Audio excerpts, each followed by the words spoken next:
To get data, in particular in Harris County, the way they collect billing data for the people that are in indigent defense is different from other counties. So we had great difficulty, but we tried to make comparison groups with felonies and misdemeanors to try to look at what are the outcomes based on different mode of defense. So those are the numbers of the comparisons we try to control for people looking the same and so forth.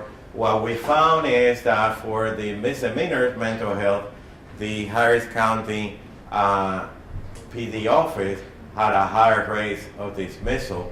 27% of the cases were dismissed, 5 times as much as the other type of counsel. And we compare that with a mental health trained assigned counsel that happened right before the office opened, and then your regular assigned counsel. In terms of felony clients, you see the numbers here for the PD office versus assigned counsel, higher level of dismissal, higher percentage of defer, acquitter, and lower guilty pleas. I did not put the column there, but it's on the report with private lawyers, and private lawyers always beat both assigned counsel and the PD office, which gives you a clue, okay, of how important it is to have the resources here.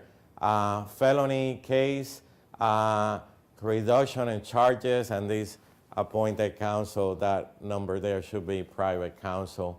So I mislabeled that when I was reworking this last night. But basically, what happened is, and it's what the senator was saying, that the appointed counsel, you get 23% of the cases are reduced. They pleaded to reduce charges. That's why they have a higher plea rate than the PD office.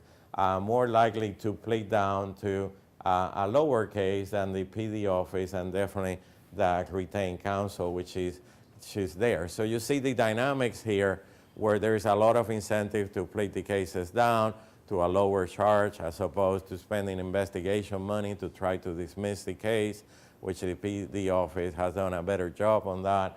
And if you're paying for your lawyer, of course, you have the same.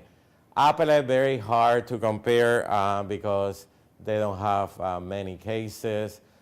So we look at the 1st and 14th Court of Appeals, in which the cases of Harris County go, and the reversal rate was 3% compared to 5%. The number of cases are very low.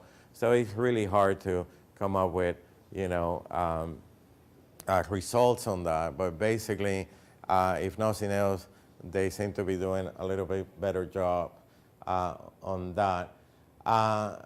Recommendations that we make to the office is to continue to try to review the cases and try to get cases that are more complex to maximize the level of resources that they are getting.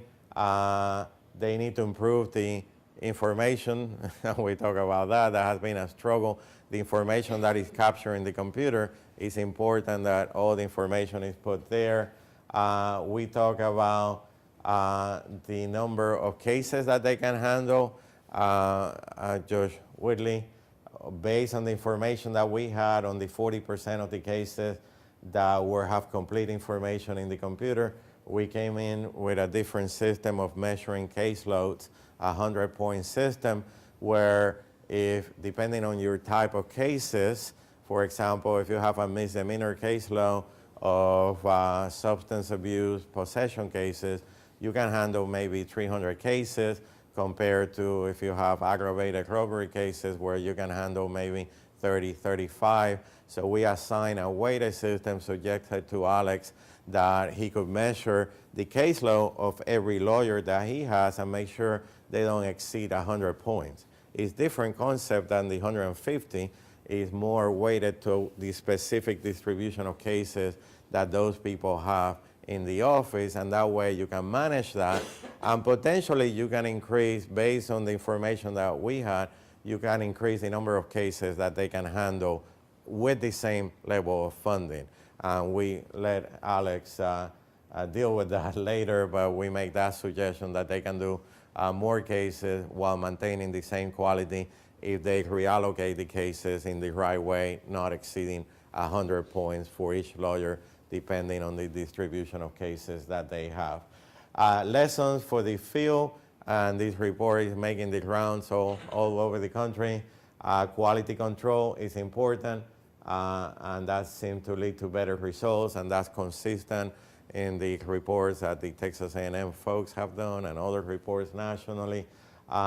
The whole issue of workload, we have to admit that the figures that we have now were put together in the 1970s and a lot of guessing involved. Now we have better data, we have better computers to estimate that, so it's pretty real that we need to pay more attention to that. I know Jim and the office is getting a huge task in trying to handle an understanding of the assigned counsel system workload, and that will be a milestone study, I think, when it's done.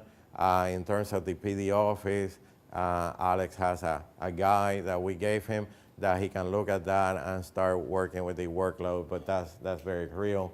And then, of course, the public defender office provide other benefits that are really hard to quantify. Some of them discussed earlier in your meeting. So anyway, that was good. It was a lot of enjoyable work. Alex was great, and of course Jim and the rest of the crew, great supporters. And I'm really proud of all the work that we have done in indigent defense in the state, and I just want to let you know that because I've been a member of the National Indigent Defense Assigned Counsel Constitution Project, and we spent 2 years looking at the whole country. And in terms of progress that we have made a lot of progress in Texas compared to some other places. Still a lot to do, but when you look back, it's remarkable, and you have a lot to do, as well as Senator Ellis, in kicking this into high gear, and the same with the leadership of Jim and Keller and the rest of the crew. So anyway.